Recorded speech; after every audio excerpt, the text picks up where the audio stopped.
Hey everyone, welcome back. I'm Michael, and we're going to be getting right back into some more Reddit stories. If you enjoy the video, make sure to leave a like and subscribe. Now, without further ado, let's begin. This story was posted by a user named SimilarAd. The post is titled, "My boyfriend and I went Instagram official. Now I'm being accused of cheating on a man I've been rejecting for years." This is a long one, so please bear with me. Also, my mind is all over the place, so please excuse any grammar errors. Lastly, my boyfriend's sister is a huge fan of the podcast and told me that I should ask you all for advice. I am a 21-year-old woman and my boyfriend 23, and I just became Instagram official, although we have been seeing each other for about 8 months now. He truly is my soulmate and I have never been happier. We are in the process of moving in together. Now, for the other guy, we were in the same friend group throughout school. I lived in a small town and went to a small school. I had a close group of friends since elementary school. The other guy, let's call him David, joined our group in high school. He ended up getting a job at the same restaurant I worked at, and we became even better friends. That was until about my second year in high school when I went to homecoming with one of our mutual friends. Let's call him John.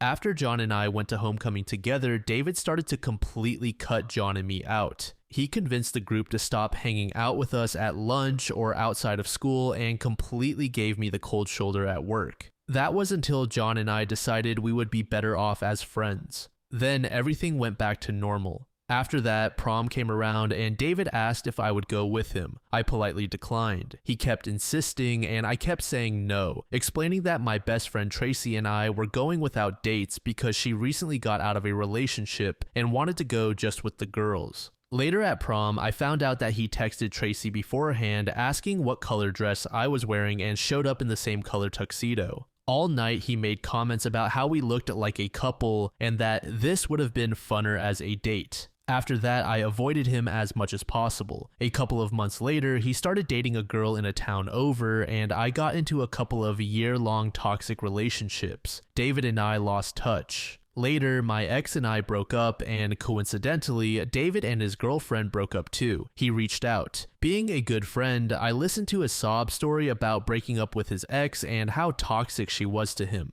Then he started bringing up that he might be ready to date again and that he was looking for someone like me. I mentioned that I wasn't ready to date anytime soon and said I hoped he found someone else and whatever he was looking for. After that, I graduated early and moved away for school. I stopped reaching out to the group. David texted me daily. I maybe replied monthly. He would ask to come see me, ask me to fly out and see him, and I always declined. I finally ghosted him altogether. Now to the present. After I posted pictures of me and my boyfriend, all my friends from high school started flooding my direct messages, asking me how I could be such a heartless person and how I could cheat on David. I told them that we never dated and that I had been rejecting him since high school. He apparently told our friends that I was the reason he and his ex broke up because we were too in love with each other, told our friends that we actually went to prom together, and that we were doing long distance. Apparently, he even told his mom that he wanted to marry me and even asked her for her ring.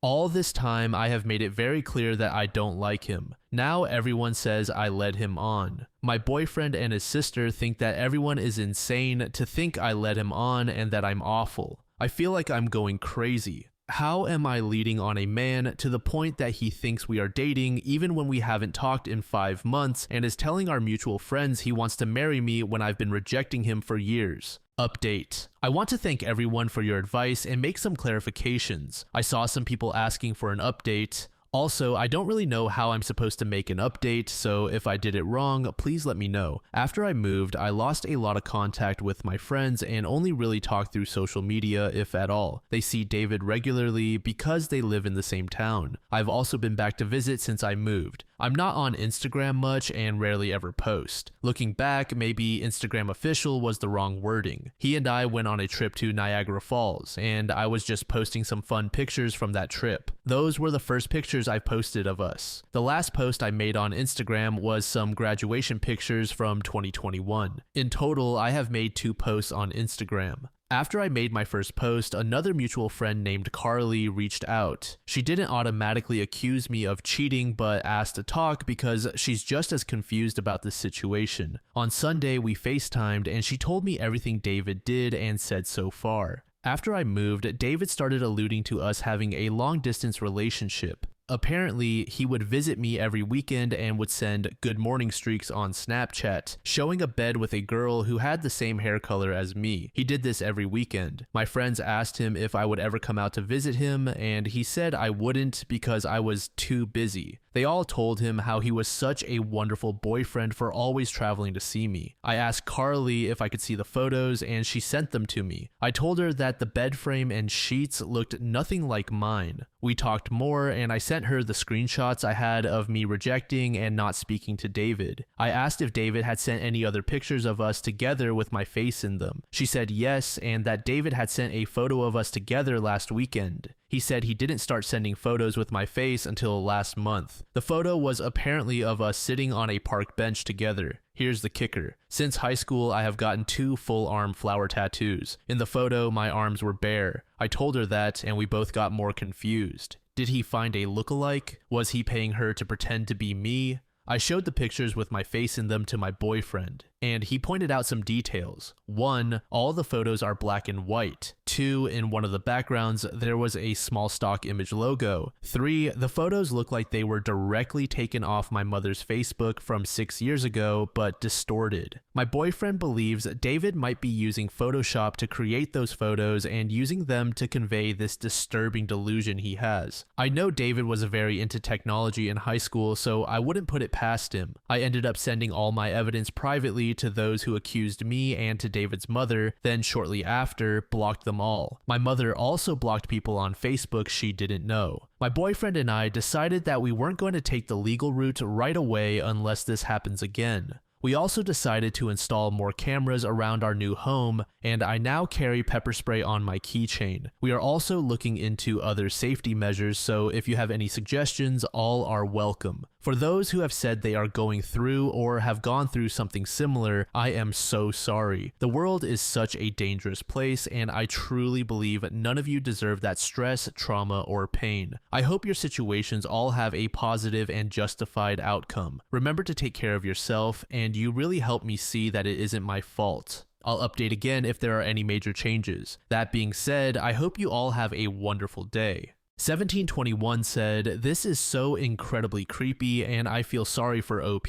However, David definitely needs help. Either he is lying and needs to talk to someone about why he felt the need to do that, or he has actually convinced himself that he and OP are in a relationship, in which case there is something seriously wrong." Exasperated writer said, "I've shared this story before, but when I was in high school, a classmate of mine claimed we had been dating for roughly 5 months and I had no clue. We never spoke outside of class and we never went on dates. In reality, he was constantly in my personal space and making me extremely uncomfortable. My biggest regret was not setting boundaries sooner. Once a friend of mine asked if we were dating and I was shocked and said no. He became very angry. Thankfully, he just ignored me for the rest of school, but over 10 years later, it still haunts me." To this comment, Gray-Eyed Queen said the following, "There was a guy like that in our high school too, on our small forensics team. He told me we were dating in our forensics class, and I gave him a piece of my mind, so he told everyone he had dumped me. Then he moved on to a friend of mine who was creeped out by him and had no idea.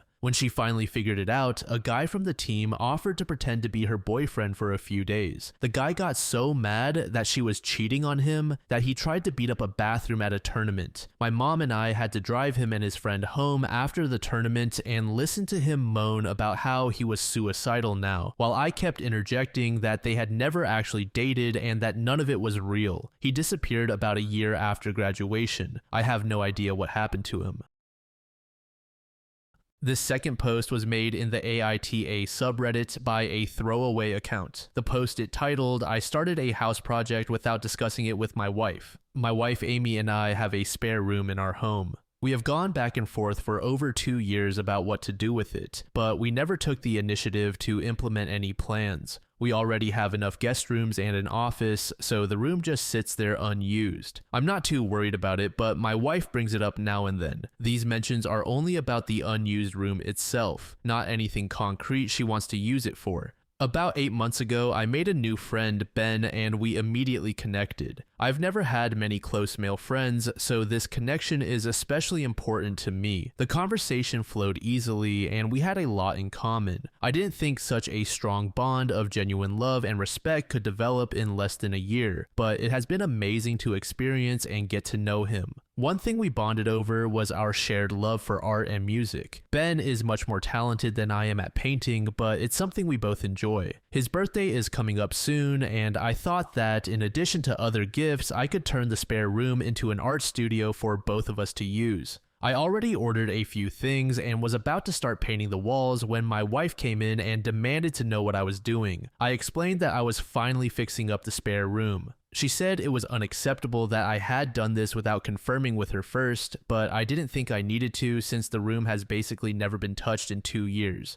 Am I the asshole? Update. First off, I'd like to thank everyone who was compassionate towards me in the comments. Ben and I sat down and talked on Tuesday night about everything. It was overwhelming to say the least. He was gentle and sweet as always and allowed me the time and space to say everything I needed to. That night was one of the most beautiful of my life. Acceptance, love, and trust are truly so powerful, life-changing. Amy and I had a conversation about the spare room last night. I had been putting it off since my post a few days ago and was hoping to wait until the weekend to talk about it all. But she insisted. I did, as many comments suggested, use the renovation as a lead-in to talk about the other things going on. I told her that her reaction brought up a lot of confusing emotions for me that I've spent the last few days working through, and things continued from there. I had toyed with the idea of couples therapy, and it was something she suggested, but I don't think it's a viable option. I love her, but I've come to realize that I was never in love with her like I once thought. After truly experiencing that, it wouldn't be fair to either of us if we tried to force something I'm not capable of giving her. I'll be splitting my time, staying in one of our guest rooms or with Ben in his apartment for the time being while we separate and work things out moving forward. Obviously, that means the room renovations have been paused until further notice. I'm really excited for the future. LBell01 said, "My favorite part is that he posted his newfound happiness in the LGBT subreddit and was absolutely torn to shreds for being an abhorrent person." Expensive Arm said, "It's kind of baffling how OP can be so wrapped up in their blooming affair that they don't realize how much their actions will hurt their spouse." I just have this mental image of OP and Ben blasting Walking on Sunshine while painting in the art studio, and at the same time, their wife is crying in the other room. This last post was made in the same subreddit by a user named The Stars Who Listen. The post is titled, "I caused my mill to sell her new house." To start with some background, my mother-in-law lives in Arizona and bought a new house site unseen about an hour away from me and my husband in Idaho about a year and a half ago. After closing, she came up from Arizona and was furious at the state of the house, which honestly wasn't bad. It mostly needed cosmetic work, cleaning up the yard, painting the walls, redoing the stained flooring, etc. My husband and I are both very handy with remodels and we offered to help. She calmed down and agreed to stay. After a few weeks of making the hour drive out there, we did a few things like removing carpet, trimming trees, cleaning rooms from 10 years of dust buildup, and sanding kitchen cabinets for painting. Looking back, she never actually thanked us for any of that help. It was more like she just expected it. She still didn't feel like the place was livable, despite knowing it only needed cosmetic work. About a year ago, my father-in-law was diagnosed with ALS. My husband and I shifted gears to help him and my stepmother-in-law with remodeling to accommodate a wheelchair. One of the things my father-in-law asked us to help with was building a she shed for my stepmother-in-law. He passed away about 3 months ago. It was incredibly hard on my husband and stepmother-in-law as it was not an easy passing. During this time, we obviously had not worked on my mother-in-law's house, and she was back in Arizona finishing up her job before retiring. She retired a couple of weeks after my father-in-law passed and came back to stay with us for about 5 weeks. Again, not feeling like the new house was livable. My husband was tense during this time, really just kind of angry at everything, and my mother-in-law kept making negative comments about my father-in-law and stepmother-in-law, all of which I tried to shield my husband from as best I could. I was playing referee between them. In the last 3 months, we have been trying to finish up the she shed, flooring, skylights, drywall, the works, while also working on our own bathroom remodel due to a leak we had 2 months ago. I could tell my mother-in-law was unhappy with the time we were spending at my stepmother-in-law's place and not at hers. My mother-in-law came up again on Monday and stayed with us with the intention of getting the new house in a condition for her to move in. My husband and I were putting the finishing touches on the she shed on Monday and Tuesday and told her we would be completely free to work on her place after this week. To be honest, we weren't paying her the usual level of attention since we were both so busy with work and getting the shed done. Yesterday, I was making lunch when she came in and wanted to chat. She made a few comments about us helping that woman, how needy she must be, and how my husband's grandmother was blaming him for allowing my mother-in-law to buy a house that needed too much work and how we didn't have time to help her. I snapped. She had made these comments before and I usually brush them off, so I'm not sure why they bothered me so much this time. I told her that my husband and I are doing our best to help everyone we care about, including my stepmother-in-law. I also told her that she was the one who decided to buy that new house site unseen, despite my husband recommending against it, and that she should take accountability for her choices instead of putting them on her son. I added that there was plenty of neediness going around and that my stepmother-in-law wasn't the only one. This might have been the asshole part, as I could tell she wasn't happy that I was basically accusing her of being needy too. But my mother-in-law immediately packed her bags and left. I apologized and told her she didn't have to go. She said she did and that we could talk again after we have time and are done with all our projects and that woman. She texted today to say she is emptying the new house and will be selling it, which is honestly fine by me considering it means less work for us. But part of me feels like an asshole for snapping yesterday and causing this rash decision. Part of me also feels guilty for not getting her house ready sooner, but another part of me is frustrated that she couldn't just get over the need for fresh paint on the walls or do it herself if she needed it so badly. Painted walls to make a space livable just don't seem as necessary as a wheelchair ramp or a promise to a dying man to help him finish a project for his wife, though I can see where she felt pushed aside because of this. So am I the asshole? Update.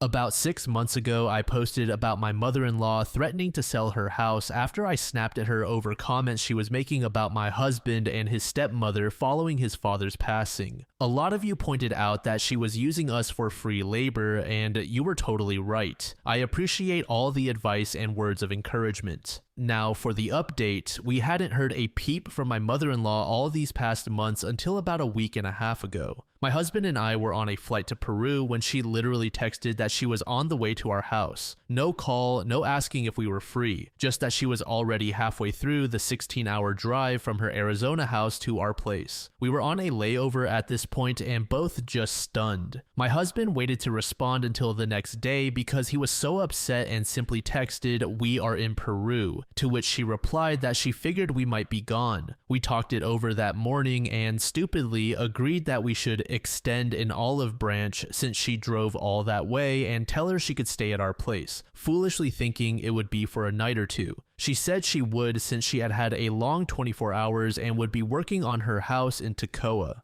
Since then, about a week and a half ago, she is still at our house. We have cameras on our place so we can see who comes and goes. She hasn't left for more than an hour, so we know she isn't going to her Toccoa house, since that's an hour's drive one way. She hasn't said anything to us, not even asked when we will be back. Our cat sitter is still coming by to clean litter boxes and feed our cats, and mentioned that my mother-in-law switched the cat food. My husband immediately texted her and told her to switch it back since our cats are on special digestive-friendly food so they don't puke all over the place. She never responded to him, but our cat sitter confirmed the food was switched back. At this point, I'm at a loss for what to do. I know she will still be there when we get back on Saturday, and I'm absolutely dreading it. We've had an exhausting trip of hiking and biking, and I just want to relax before going back to work. But I'm also torn because I don't want to be an asshole and tell her she needs to leave. My husband feels the same way, and we both know she's probably going to try to get us to work on her house again.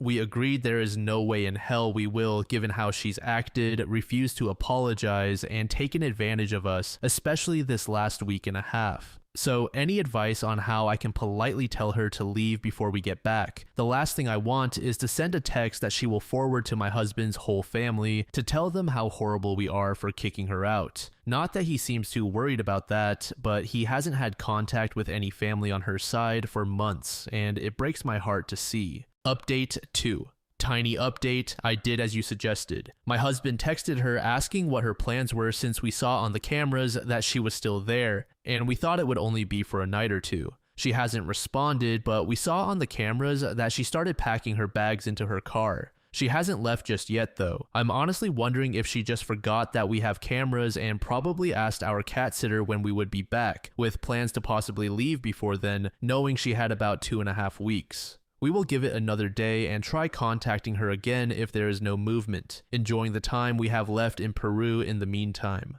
Flatulent Opossum said, and this is the reason you never let your mother-in-law have the spare key. To this strange charm, Quark said, my mother-in-law owns the house I live in, has a key, and only lives a block away, and she never comes over uninvited. I forget how lucky I am sometimes. Why are boundaries and basic human decency so often thrown out the window when moms are involved? Edit to add, I could never in a million years have this arrangement with my own mom. She'd be going through my stuff every single day. Peter09 said OP should do herself a favor and stop talking with her mother-in-law. It is clear that this is going to lead nowhere and is just a waste of time. C. Callahan said, I definitely agree with those who think the mother-in-law wants to move in with OP after using them for free labor and supplies, obviously to renovate her investment property so she can better fund her retirement.